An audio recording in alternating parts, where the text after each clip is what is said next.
belakang kuda, tapi justru terkena pada dadaku. Karena ketika itu aku berdiri di belakang kuda yang engkau tunggangi, wahai Rasulullah. Mendengar itu, Rasulullah Shallallahu Alaihi Wasallam berkata, sesungguhnya itu adalah hutang, wahai Ukasha. Kalau dulu aku memukul engkau, maka hari ini aku akan terima hal yang sama. Dengan suara yang agak tinggi, Ukasha berkata, kalau begitu aku ingin segera melakukannya, wahai Rasulullah. Ukasha seakan-akan tidak merasa bersalah mengatakan demikian. Sedangkan ketika itu sebagian para sahabat berteriak marah pada Ukasha.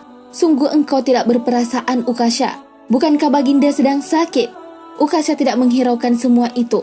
Rasulullah Shallallahu Alaihi Wasallam meminta Bilal mengambil cambuk di rumah anaknya Fatimah. Bilal meminta cambuk itu dari Fatimah. Kemudian Fatimah bertanya, untuk apa Rasulullah meminta cambuk ini, wahai Bilal? Bilal menjawab dengan nada sedih, cambuk ini akan digunakan Ukasha untuk memukul Rasulullah Shallallahu Alaihi Wasallam.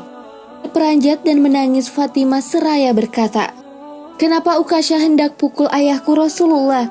Ayahku sedang sakit. Kalau mau memukul, pukullah aku, anaknya. Bilal menjawab, sesungguhnya ini adalah urusan antara mereka berdua. Bilal membawa cambuk tersebut ke masjid lalu diberikan kepada Ukasha. Setelah mengambil cambuk, Ukasha menuju ke hadapan Rasulullah. Tiba-tiba Abu Bakar berdiri menghalangi Ukasha sambil berkata, wahai Ukasha, kalau kamu hendak memukul, pukullah aku. Aku orang yang pertama beriman dengan apa yang Rasulullah Shallallahu Alaihi Wasallam sampaikan. Akulah sahabatnya di kala suka dan duka.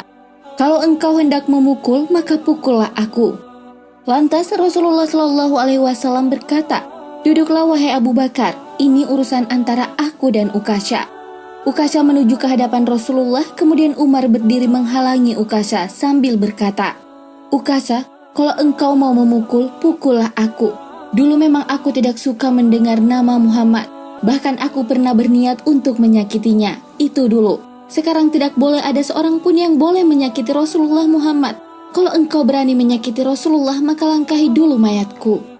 Lalu dijawab oleh Rasulullah Shallallahu Alaihi Wasallam, duduklah wahai Umar, ini urusan antara aku dan Ukasha. Ukasha menuju ke hadapan Rasulullah. Tiba-tiba berdiri Ali bin Abu Thalib, sepupu sekaligus menantu Rasulullah Shallallahu Alaihi Wasallam.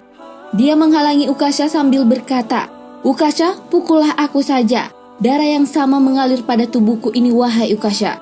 Lalu dijawab oleh Rasulullah Shallallahu Alaihi Wasallam, duduklah wahai Ali, ini urusan antara aku dengan Ukasha.